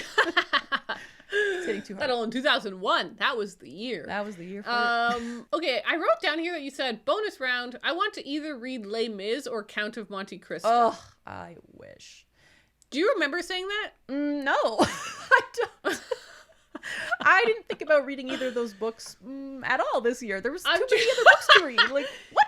I'm trying to remember if that was something you said for 2023 or not, but I wrote it down, so I feel like I don't know. I would not be surprised. I'm not sure. I said a lot of crazy things in that goals episode. You also said, quote, I want to let you know that I'm not saying anything crazy like that for 2024. And then I went on to say a lot of crazy things. Oh man, it's good, I'm a lunatic. isn't it? It's when just... it comes to this podcast, like I'll say anything. I'll say anything. Well, I mean, I didn't even look. Yeah, what was TBR your TBR? I have no idea. My TBR was called Studious Potatoes. I love the idea of it still. It was nonfiction books that are educational. Oh, yeah. That was cool. And I chose 6 books. Is that right? 5 books. Yeah. Underground, Overground, a book about the London Underground. A Million Trees, a book about trees. The Elements of Style, a book about grammar. Samurai Williams. Hey, that's largely set on a boat, you know? Hey. That could come round. And then a late edition, I added a book on books, which you had gifted me, and it was like an educational book about books, and I thought that would be a really cool edition. I didn't read any of these. Just didn't happen. I started Underground Overground, and that's it. I didn't finish it. I still want to read it. Seems like a great book. I still want to read all of these books. But there is just... We're not good at TBR lists, Raeleen. No, that's what this year really drove that home. You didn't even look at your TBR. I was like overly obsessed with mine. And I don't think either one of those helped. No. Our happiness. And so, we're not doing it this year, you guys. No. That's dead now. We're not doing it. It's not serving us. It's not helping us. It's not making us the people we want to be. It's just adding a weird random list of pressure that we then either ignore anyways or freak out about. So, this is the last year of the TBR. Goodbye! I just erased it on my note. Yeah, we're mood readers. We've talked about it a lot, and yet we, for some reason, keep trying to be TBR readers. I know. And it just doesn't work. It's just because it's fun. Really like, doesn't. I get it. Making a TBR is fun. It's fun to have, like, a list of goals, of aspirations, of things you're like, maybe I'll do that. But it ends up just adding too much pressure and stress and taking away fun. I like freedom. Definitely. I'm excited for freedom this year. So let's talk about new releases. We will start by talking about the new releases we said we'd read in 2024. Oh, God. You said, quote, since you're going to quote me next year, I want to start by saying that these are all books that I think are very interesting and I'm keeping my eye out for, but I'm not necessarily going to read all of these. It's funny. I said something almost identical before we started recording today. Yes, you did. Because I was like, how many... Don't tell them I'm going to read these. I might not read them. I was like, how many books do you have on your new releases? And you're like, well, I'm not going to necessarily read these. And I'm like, sounds a lot like another Raeleen I know. But we'll go through them anyways, just to see if you did end up reading them. I'm curious now. Wandering Stars. I DNF'd it, but I did start reading that. Toward Eternity. Oh, no. I saw that one at bookstores a few times, but I never ended up picking it up. This seems like I spelled something wrong. It says The Work Brie. Oh, The Work by Brie Lee. You just didn't finish her name. Work Brie. I'm Work Brie. No, I never bought that or read that either. Okay. Your Utopia? Nope. That's another one I'm like conflicted on now because I read Cursed Bunny and didn't like it that much. So I need to think about that one a bit more. Interesting. Yeah. You Like It Darker? That's Stephen King's book that came out. I still don't own it. I'm just waiting for that one to fall into my lap. Here's one I know you did read. One of Our Kind by Nicola Yoon. Oh, yeah. How can we forget? No. And then, okay, this is really interesting to me because I literally had no recollection of this whatsoever. Okay. You said Butter by Yasuko, I forget the last name. That's crazy. That is crazy because I then bought you that book like halfway through the year and I was like, I just discovered a really cool book Raeleen's gonna be really into. And I believe you acted surprised or semi-surprised or like you were like, I was just heard about this that book. You like would have chosen it for me, I guess, but like I already knew I wanted it. Like I don't remember saying it in that episode, but I did. Okay. Like it's been in the back of my mind for a while. You've been aware of it. It all started because of someone on our Discord, I think. Somebody told me about it. So I've just had it like floating around my mind for a long time. That's so funny because I had no idea. And I think I remember giving it to you and you were like, yes, I've just heard of this one. It's like, that's what I remember. That's not what you said, but that's what I remember the vibes were. You're like, yes, I've just heard of this one. This sounds really cool. I had no idea that you knew about it since the beginning of the year. That's so funny. All right. The first, the ones that I had on my list were Riddles of the Sphinx. Oh, yeah. Which I read and did not enjoy. Whoops. Tiny Tim, who did not die. Anyways, okay, that one, I quote, the first book I've ever set a Google alert for. I remember that. That's so funny. The second one is The Kamogawa Food Detectives by Hisashi Kashiwai. That one I read and I felt pretty mid about. I said, quote, it looks like possibly the cutest book I've ever seen in my entire life. And it was not. And then third was Slow Dance by Rainbow Rowell, which I also read and did not like either. So all of the new releases that I was hyped on, I did read. Yeah. But cool. I didn't like them very much. Surprising. Hype. Maybe hype's no good. Okay, well, let's see what we are on the lookout for this year. What are the new releases you're interested in for 2025? Okay, so there is one that I will definitely be reading this when it comes out, when I buy it. And that is Sunrise on the Reaping by Suzanne Collins. Oh, right. I forgot about that. Yeah. Cool. It comes out on March 18th. So, it's the day before Kyle's birthday. Sorry, I'm busy. No time to plan you a party. I'm reading. That is definitely the book I'm like most excited about. Like, hesitantly excited. You know, like I didn't like The Ballad for Songbirds and Snakes, but I have hope for this one to be better because I'm actually interested in this story. I have been wanting the Haymitch origin story just because I love reading about people being in the Hunger Games. Like, that's what I love about the Hunger Games. Like, I love the games themselves. They're so exciting. Like, I know how it's going to end, but I don't know what's going to happen in between. I don't know what the climate is going to look like at this particular time in Panem, you know? Like, there's a lot of questions still. I don't know. Awesome. And I truly love the Hunger Games. As we've said many times, like, you and I reread the Hunger Games a few years ago, and it fully holds up. Like, it is so good. It's so good. So I love the Hunger Games, and so I'm really excited to read this one. So cool. That's number one on my 2025 releases. Next up, actually, comes out the same day. Everything is Tuberculosis, The History and Persistence of Our Deadliest Infection by John Green. Yeah. This one, I mean, we're both going to be very excited about this because we both love John Green. We'll read anything he writes, even if it's about tuberculosis. Yes. I have this one on my list as well. I'm so excited about it. Yeah. I'm excited about lots of different elements about it. It's only 208 pages. I was just looking at that. So short. Fascinating. I really liked the Anthropocene Reviewed, so I know that I like his adult nonfiction. And love John. I'm in. Yeah, and I don't know anything about the topic, so it'll be a really educational read for me. Yeah. So I'm excited about that. Cool. And then the last one, there's probably a lot of cool books coming out. I just didn't really dig too deeply because I'm excited about the books I have on my shelf, but I did come across this cool sounding book that I wanted to give a shout out and I may or may not read, and that is Audition by Katie Kitamura. Right. This one sounds really cool. So the synopsis for this is pretty short. I'll just read it. Two people meet for lunch in a Manhattan restaurant. She's an elegant and accomplished actress in rehearsals for an upcoming premiere. He's attractive, troubling, and young enough to be her son. Who is he to her, and who is she to him?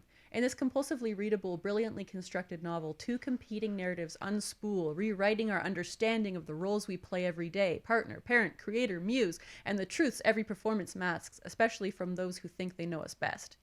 I think this sounds cool because it's about an actress. One, I really like that. It kind of fits into my in the biz interest, but in a fictional capacity. And I don't know. It sounds cool. It looks cool. I haven't read any books by this author, but she seems to be pretty well loved. Oh, the book's also 208 pages. What's going on? Oh, what's going on here? I've seen that one on a lot of lists. Yeah. I think people are hyped on that It comes out April 8th for anyone who's wondering. Audition by Katie Kitamura. So this one, I'm probably going to buy it if I do see it at a bookstore because it's got a cool cover. It sounds intriguing. Yep. No promises that I'll read it, but I do think I'll probably end up picking this one up this year at the very least. Cool. I love that. Okay, my list it's 4 books. The first one was Everything is Tuberculosis. Mm-hmm. I'm right there with you. March 18th. I'll be there. The next one that I have, and I think you're going to want to add this one to your list, Raeleen. Okay, I missed something. Vanishing World by Sayaka Murata. Of course. I knew there was going to be I looked at so many lists and that one was not on any of them. So I knew I was going to be missing something cool. Okay, that one's definitely on my list. I'm going to buy it and I'm going to read it. I'm saying it now. It was first published in Japan in 2015. So it's a decade old, which is very interesting. It's being published by Granta and it comes out on April 24th. That's my brother's birthday. So many great things are happening around my guys' birthdays. That's awesome. It already has high ratings because I'm sure people that have read it in Japanese have rated it. It says, from the author of the best-selling literary sensations Convenience Store Woman and Earthlings comes a surprising and highly imaginative story set in a version of Japan where sex between married couples has vanished and all children are born by artificial insemination. So wild. I love her.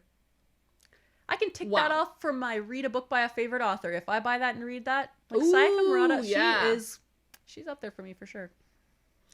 I think that this is a really interesting topic because obviously Japan has really, really low fertility rate and really low immigration rate. So I can imagine that this is a topic that they think about a lot. And so I'm very curious to see her take on. Yeah. And of course, it's going to be a really weird take. It's going to be so I didn't talk about it because it was another one of the books I read in December when we were doing all our special episodes. But I did read Life Ceremony. Ooh, nice. I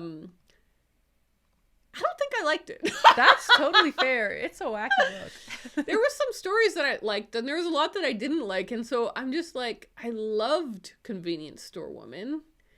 I didn't like Life Ceremony. You told me not to read Earthlings. You would hate so Earthlings. I'm like...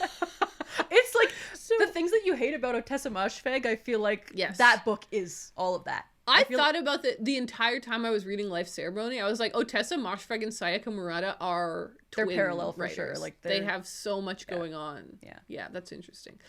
All right, the next one that I have on my list, you're also going to want to add to yours, Okay, Raeleen. Thank you. Garden by Hiroko Oyamada. Ooh. Yeah, pretty cool. So... this one doesn't have a cover that matches your covers yet. Maybe it does, but I just can't find it. But it has a cover that matches my version of Weasels in the Attic, but those don't match my cover of The Hole or The Factory. Damn. What's rough? It's translated by David Boyd. Oh, cool. I should say that the Vanishing World one is also translated by Jenny Tapley Takamori, who translated her other ones. But yeah, it says... these are short stories by Hiroko Oyamada, which I think makes so much sense. I have a feeling that she would be great at short stories because her books they're more vibes than they are stories. Totally. Which is really good for a short story. Like, you just get a little feeling. Because I don't even understand what I'm reading here. Like, it says, baboons chatter in the zoo. Tadpoles writhe in a pond. A gecko is stuck to the window, and ants are crawling everywhere. Nature runs wild and mysterious in this stunning collection of stories by Hiroko Oyamada, in which the everyday reality of the human world, with its social norms and familial ties, slides into something altogether more strange. That sounds great. I want to read about a gecko. It does. Also, 96 pages. Ooh! Surprising. So maybe it's a little book.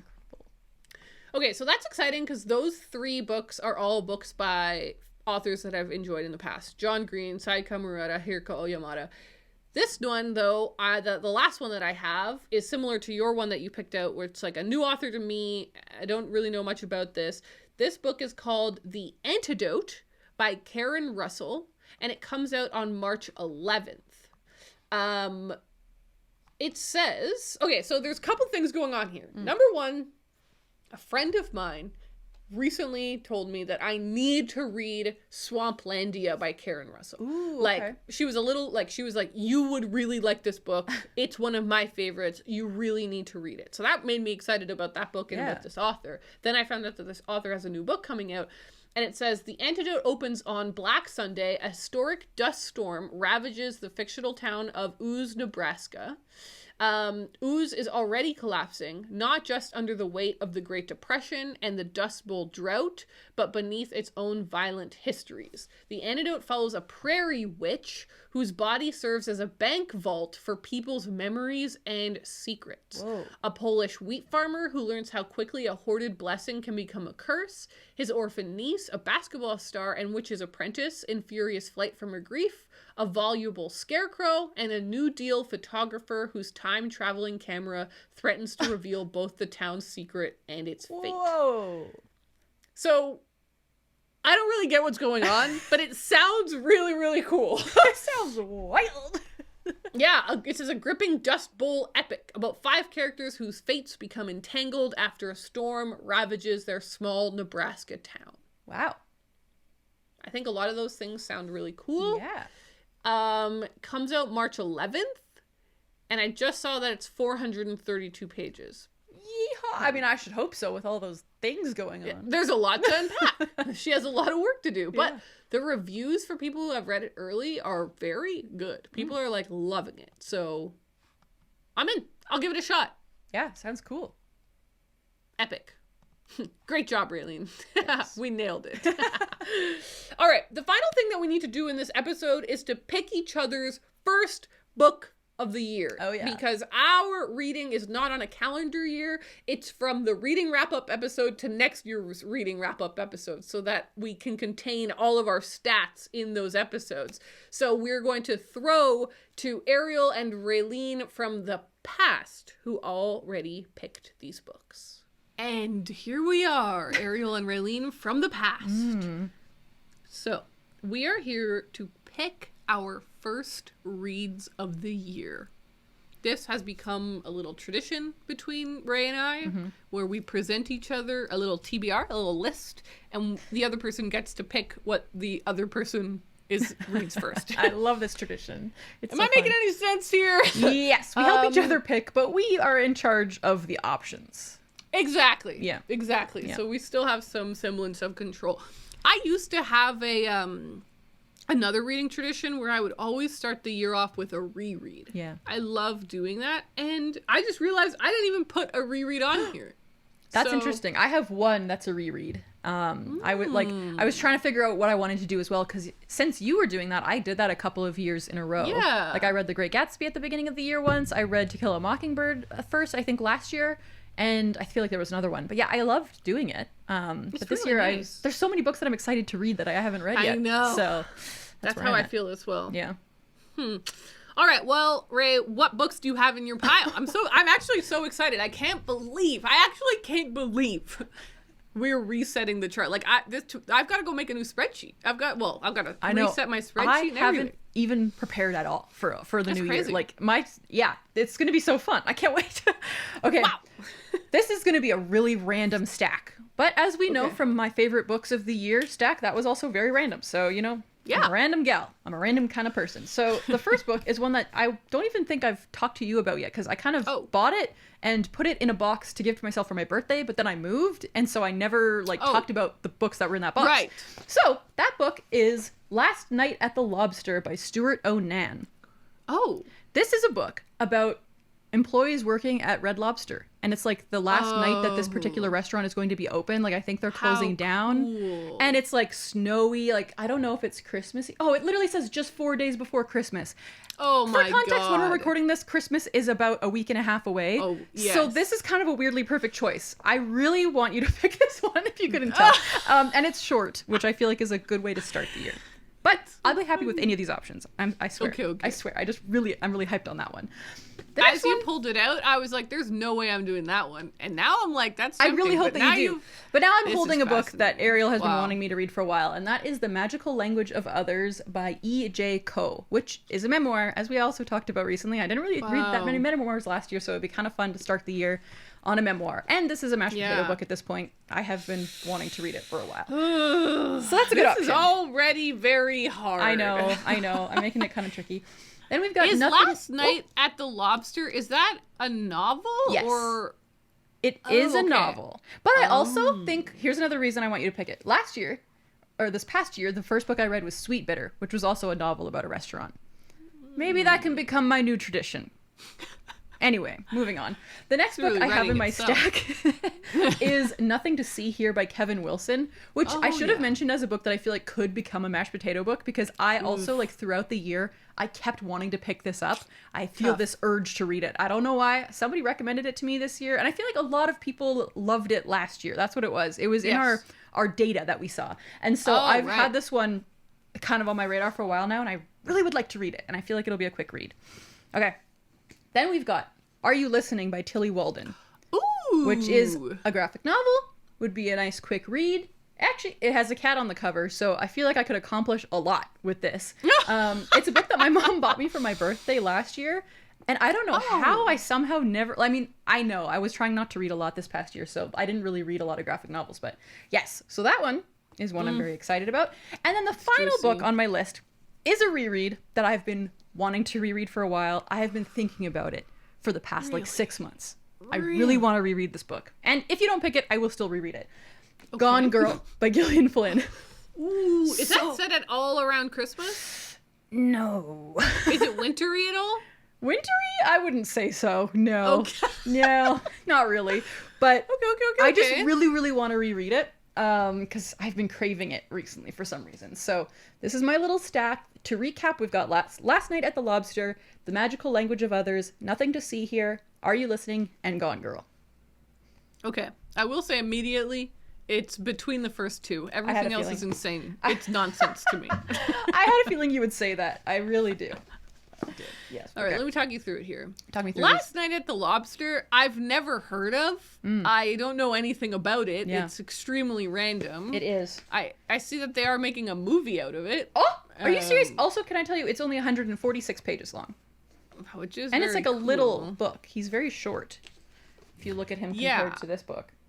It is very tiny. So I'm a little bit like, where'd this even come out of? Who is that guy? I don't even have I have no opinions on this book. I have no feelings about it. I love reading about people who work in restaurants. And that's why it's got some things going for it. It's got lots going for it. The fact that it's Christmassy, that's very interesting. Yeah. The fact that it's short and nice quick read to start off the year and restaurant-y, there's some good things going on. Now, the Magical Language of Others, we just finished recording the wrap-up episode, and you talked about how you didn't read as many translated books as you wanted, or as many specifically Japanese translated books as you wanted, or enough memoirs this year.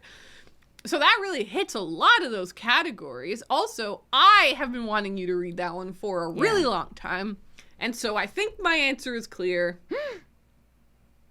It's the Lobster book. Yes!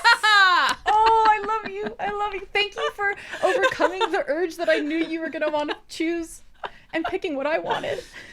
That's so funny. I also was like, Nova Scotia lobsters? Does it have to do with Nova Scotia? It doesn't, but it kind of does. That's in my heart. Awesome. Yeah, it's set in it says a far corner of a rundown New England mall. That's exactly the vibe I feel like reading right now.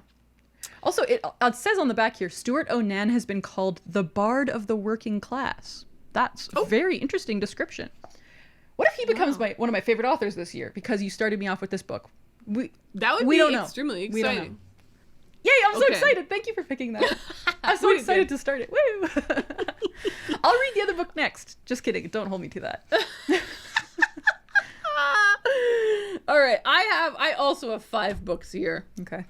And much like your pile, it doesn't make any sense. These are just 5 books that when I looked around, were all books I wanted to read, books that for some reason or another I've been kind of wanting to get my hands into.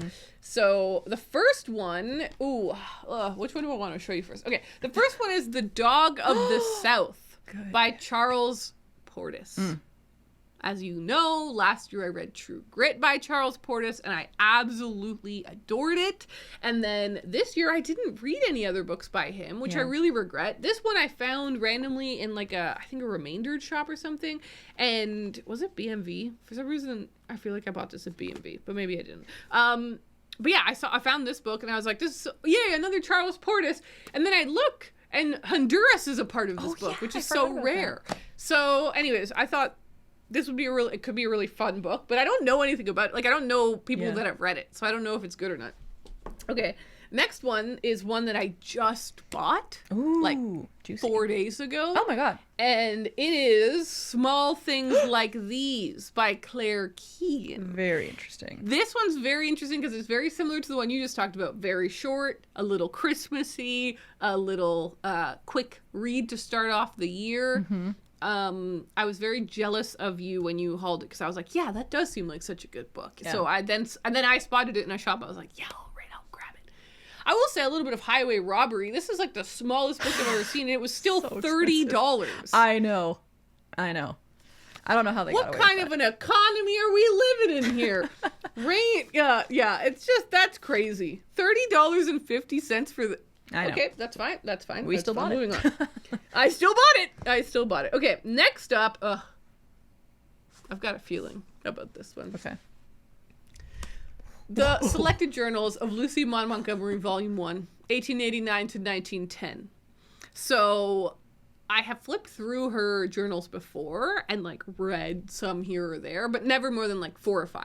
So I'm really wanting, I feel like this is such, for some reason, like a very holiday cozy thing is to just read Lucy Maud Montgomery's diaries. And they're also all like shortish, right? Nice. So you can just like, it's kind of like short stories or poems or something, like you're just getting to read them here and there. It feels very pick up and put downable, like a Christmassy thing where you don't have to get super invested because you just could read a little letter here or diary entry here or there. Right. Yeah, so really hyped on that choice. 2 more here.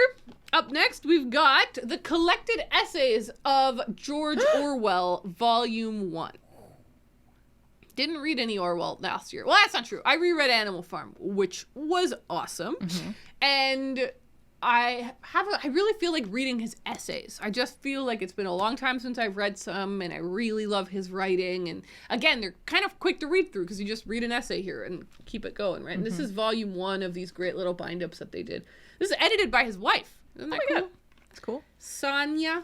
Yep, so there you go. That's that one.